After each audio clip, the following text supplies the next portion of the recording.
Fala galera, beleza? Chefe Ali Barberan e hoje eu vou fazer um bolo que tem mais ou menos 80 anos.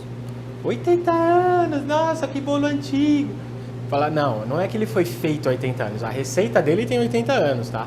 Então, é um bolo chamado chiffon, tá? Ele foi criado nos Estados Unidos e as vantagens dele é que ele é bem macio, barato, delicioso e que dura muito. Tá? E ainda nesse vídeo eu vou mostrar para você um jeito de você expor ele na vitrine e desse jeito você vai faturar muito mais. Você vai vender muito mais só expondo desse jeito. Ele foi feito por um cara que nem era confeiteiro, tá? E ele criou esse bolo e começou a vender esse bolo. E aí ele fazia cerca de 40 bolos desses por dia. Cara, o cara vendia muito, muito. Até que uma empresa, a General Mills, para quem não conhece, ela é dona da Yoki, do sorvete Häagen-Dazs, tá? Ela comprou a receita desse cara. E aí quando comprou, todo mundo ficou eufórico. Nossa, o que ela tem tão de especial? E aqui nesse vídeo eu vou mostrar para vocês. Então acompanha aí que eu vou te mostrar. Bom, então para o nosso bolo chiffon, o que a gente vai precisar? Vamos começar por aqui. Farinha de trigo, amido, gemas, óleo vegetal, fermento, leite, suco de limão, açúcar com raspas de limão. E aqui atrás eu tenho clara e 1/4 do meu açúcar total. 1/4 de todo o açúcar, das 200 gramas, eu separo 50 gramas para nossa clara, tá? Então aqui, algumas coisas sobre os ingredientes que a gente precisa falar aqui. Ele é um bolo, o bolo chiffon é um bolo bem aerado, tá? Bem espumoso, tá? E o que faz isso? São os óleos misturados com os líquidos numa emulsão. Depois a gente junta as claras em neve e ele ganha mais volume mesmo. Mas é um bolo feito sob emulsão, que você mistura uma gordura com líquido bem misturadinho, tá? Então, assim, algumas coisas que eu tenho que falar sobre os ingredientes. Amido, eu coloco uma parte de amido, porque o amido ajuda o bolo ficar um pouco mais úmido, tá? Óleo vegetal. No caso aqui, a gente utiliza sempre o óleo de girassol. Em alguns casos, o óleo de milho. Mas o óleo de canola eu não recomendo, tá? O óleo de canola, quando você faz alguma fritura ou faz algum bolo, alguma preparação com óleo de canola, ele fica um cheiro desagradável, lembra um pouco sardinha, tá? Então aqui a gente não utiliza. Inclusive, a gente fazia um bolo, na verdade, a gente fazia. E eu sempre achava que era o cheiro do ovo que não deixava tão agradável. O sabor era magnífico, só que o aroma, o perfume dele não tinha alguma coisa que eu não gostava. E daí que a gente um dia precisou trocar o óleo e por acaso o cheiro sumiu. Então aí que a gente sacou que o óleo de canola ele deixa mesmo um cheiro residual e lembra muito sardinha, tá? Então a gente não utiliza em nenhuma preparação doce, tá bom? Óleo de soja, nunca testei, mas vale a pena testar. A gente usa o óleo de girassol, por quê? Porque ele é o que deixa mais neutro o sabor, na minha opinião, tá?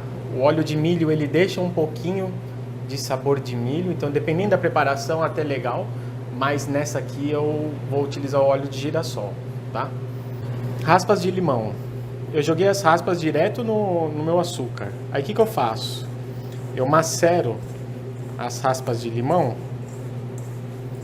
porque assim, ó, eu vou extraindo o óleo todo que está na casca. Então qualquer preparação que eu vou botar raspas de limão, eu faço isso, tá? Ele ajuda a ficar com o perfume e o sabor de limão bem mais intenso. Você vai ver que eu vou começar a fazer aqui. O açúcar vai ficar verde. Se eu comparar esse açúcar com esse, ó, ele fica levemente verde, tá bom? Então isso ajuda a perfumar ainda mais a preparação, o doce que você vai fazer, tá bom? Primeira coisa que eu vou fazer, suco de limão, eu vou jogar no meu leite, tá? Pode ser leite desnatado, integral, tá? Por que eu faço isso? Eu misturo o limão, ele reage com o leite, tá? Então ele vai dar uma coalhada no leite.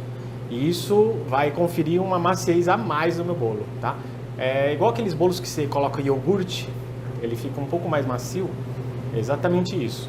Então eu misturo aqui, vou deixar uns 10 minutinhos e aí eu já volto pra gente continuar. Bom, então eu voltei aqui, ó. Ó. Tá vendo, ó, como ele fica? Eu não sei se eu falei coalhado ou talhado. Na verdade, eu nem sei qual é a diferença. Mas eu vou estudar e vou falar. Enfim, ficou talhado, tá? É isso que a gente queria. O que eu vou fazer agora? Eu vou guardar o nosso fermento para mais tarde, tá? O fermento sempre entra no final, porque senão ele já começa a reagir aqui e criar gás, e eu quero que ele faça isso lá dentro do forno, enquanto ele estiver assando, tá? Não aqui. Por que ele vai virar gás rapidamente? Por causa do limão, tá? Então, se até pegar fermento, jogar limão, jogar vinagre, você vai ver ele fazer...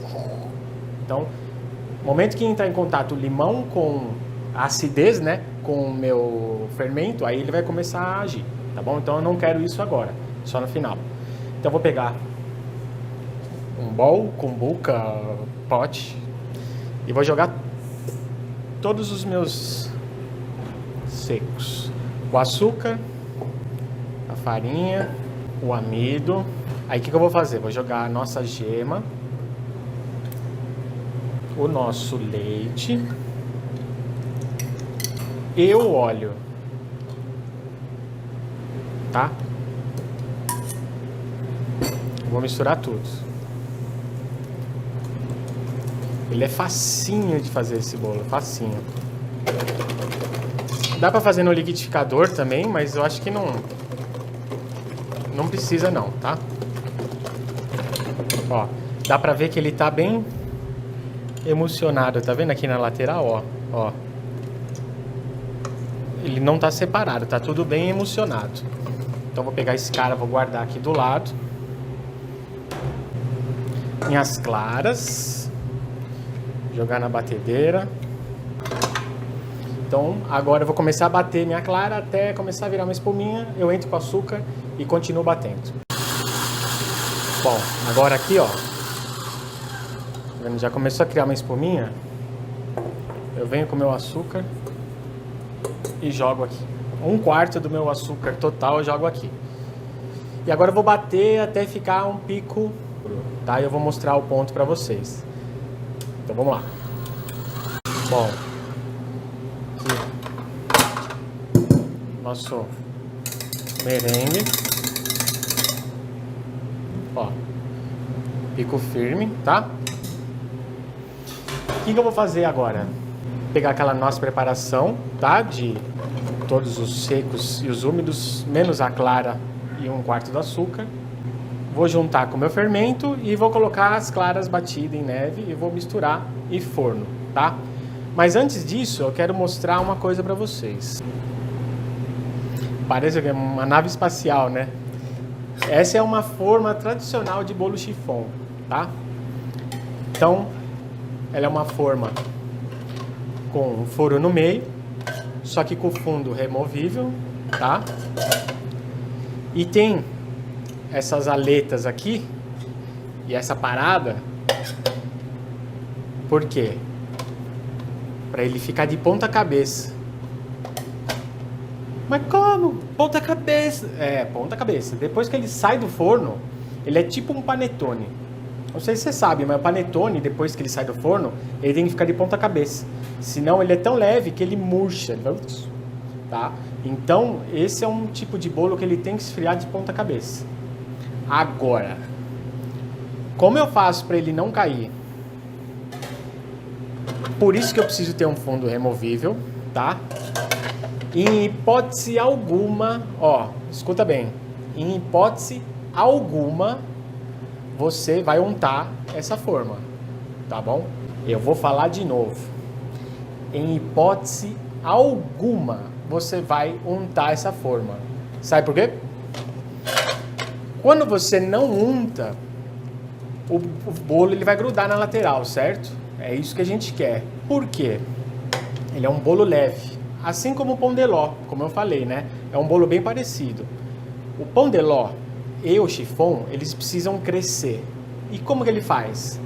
Ele se escora nas laterais e vai subindo, e vai subindo. Se você untar, a hora que ele grudar na lateral para pegar impulso para subir, ele escorrega e o bolo não cresce, tá? Então, você vai untar só quando for necessário. Nesse bolo aqui, não pode untar de jeito nenhum, nem o fundo, nem a lateral. A lateral por quê? Porque ele vai subir, ele vai escalando, grudando, escalando e subir e ficar lindo, igual um pão de ló. E o fundo eu não posso untar, por quê? Quando eu virar de ponta cabeça, se tiver untado, meu bolo vai cair. E não é isso que a gente quer, tá bom? Então vou pegar aqui, ó, minha massa aqui. Vou pegar fermento. Mistura aqui, ó.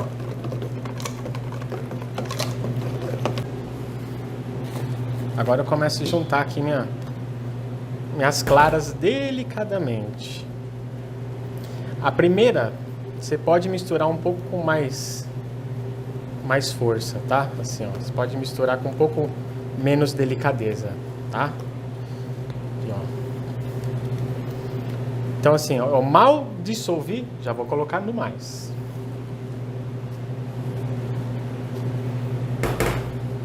Aqui, ó, uma técnica para você misturar sem estourar. Raspa na lateral, termina no meio levantando, tá? Raspa na lateral, termina no meio levantando.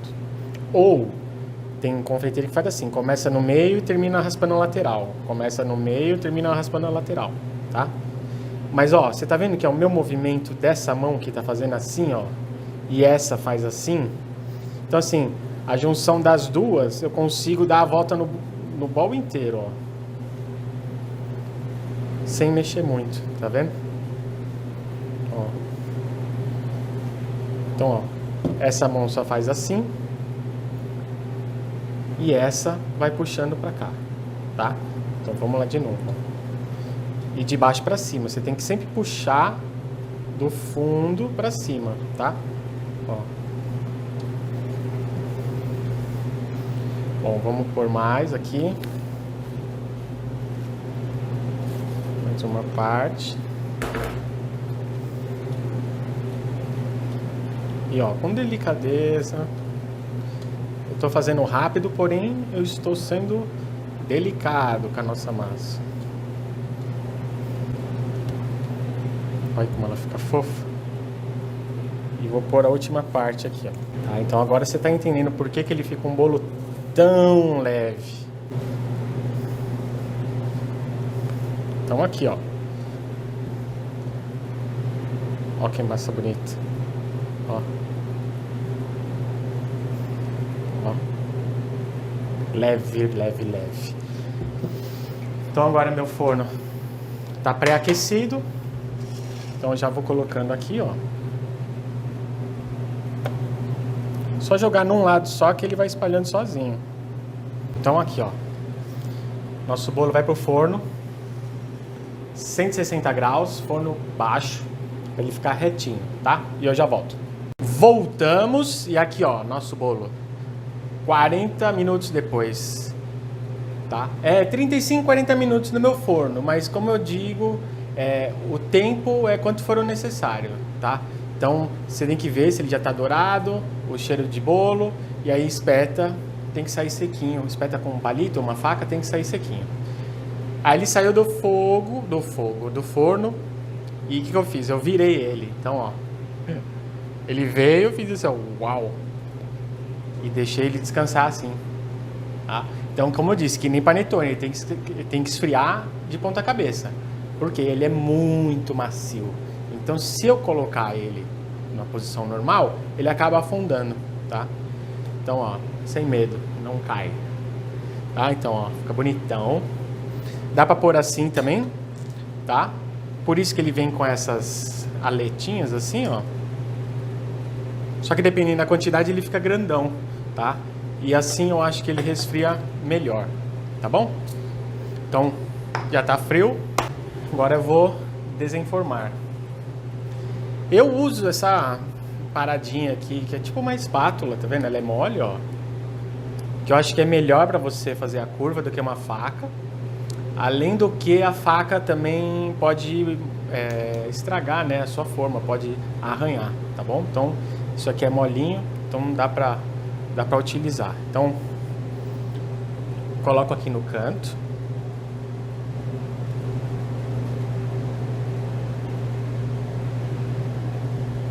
Com calma. Então eu tiro. Vamos ver. Vamos ver.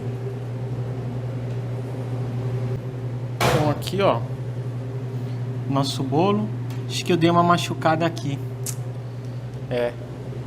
Com isso aqui eu machuquei, tá? Então agora eu prefiro pegar uma faca. Aí eu enfio bem aqui, ó, na parte de baixo. Não sei se eu fiz toda a lateral, já tô na terceira volta, eu acho. E aqui no meio.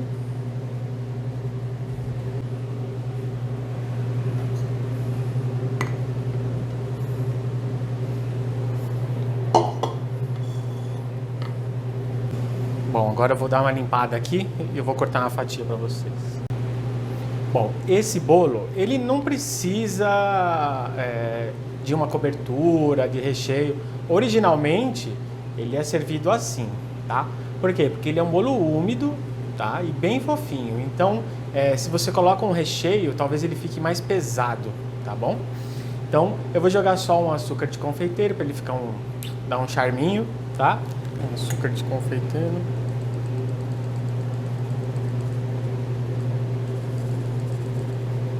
E agora eu vou fazer tirar um pedacinho aqui pra gente. Bolo se corta assim, tá, gente? Essa é uma faquinha com serra, mas pode ser uma maior, mas sempre com serra. Bolo é sempre com serra. Você faz com uma faca sem serra afiada, você faz assim, o bolo afunda, tá? Principalmente esse que é bem macio. Então sempre serrando, igual cortando pão.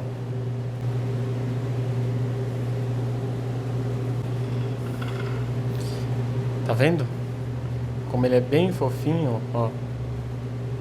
Bem macio. Tá vendo como ele fica? Bem furadinho, pequenininhos, tá? Um bolo bem macio. Bom, então tá aqui o nosso bolo, né? Agora uma dica de ouro para vocês que vão vender bolo, esse bolo especial. Mas qualquer tipo de bolo, tá? Quando você coloca assim na sua vitrine, já cortado, experiência própria, tá? Quando chega no final, quando faltar umas 2, 3 fatias, as pessoas não compram achando que o bolo é velho. Por mais que você acabou de fazer, alguém comprou quase o bolo inteiro, você acabou de fazer e faltaram 3 fatias. Essas 3 fatias vão durar, vai demorar para vender. Por quê? Porque as pessoas ainda vão te perguntar: ah, esse bolo foi feito quando? Tá? Ah, esse bolo foi feito quando? E aí você vai falar e pode ser que elas comprem ou não. O que eu fazia dava muito certo e eu acabava vendendo até mais. Eu cortava ele e porcionava assim, ó, pedaço a pedaço. Colocava 10 pedaços numa travessa comprida, tá? Eles cortadinhos. E aí ia saindo, conforme ia saindo, eu já fazia outro e eu ia repondo os bolos. Então assim, eu fazia outro bolo, cortava, porcionava, saía 3, eu colocava mais 3. Saía 4, eu colocava mais 4. Então assim, a minha travessa de bolo estava sempre cheia. A pessoa sempre tinha a impressão que eu acabei de fazer meu bolo. E isso me aumentava quase o dobro. Eu vendia quase o dobro de bolo só por conta disso, tá? Então essa aqui é uma regra de ouro para vocês que querem vender bolo. não coloca ele porcionado numa forma redonda. Coloca numa travessa comprida, porque aí você consegue repor, tá? Se você quiser fazer isso numa forma redonda, se ele der uma mínima diferença de altura de um bolo para o outro, assim você percebe mais. Se você coloca ele numa travessa comprida, as pessoas não percebem que são bolos diferentes, tá? Então, faça isso e depois me conta. Eu tenho certeza que você vai vender mais. Agora chegou a hora que mais interessava aqui. Olha. Oi. Vem cá pertinho, vem cá. Ó. Olha a maciez do bolo, ó. Ele volta, tá vendo? Ó. Ó como ele volta. Olha a maciez, ó. Olha. Olha. Nossa. É muito da hora. Animal. Gostão de limão, ó. Sensacional. Não precisa cobertura e nem recheio. Vai por mim. Faz que você vai ver. Não precisa. Não precisa. Chega de meleca, aquelas coisas melecadas. Tem que ter equilíbrio no doce. Isso aqui é equilíbrio puro, ó. Não precisa de mais nada.